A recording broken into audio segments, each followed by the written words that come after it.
খামারের যে আকৃতি হয়, হ্যাঁ, মানে গরু কোনোটার থেকেই কোনোটাই মানা, মানে একটার থেকে আর একটা ভালো কোমরা, মানে ক্রমাগতভাবে জাত কেমনি ভালো আছে জাত, মানে একটার থেকে আর একটা ভালো।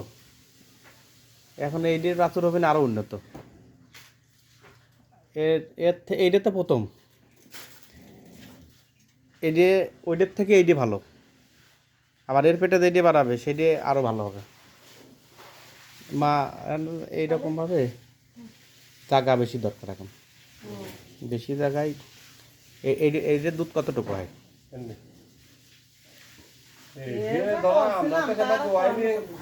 ঠিক মতো 6-7 কেজি দোয়া দিতে 6-7 কেজি দুধ দেয়, তাহলে ওর কাছে থেকে তো 10-15 লিটার আশা করা যায়, এদের থেকে 10-15 লিটার আশা করা যায়।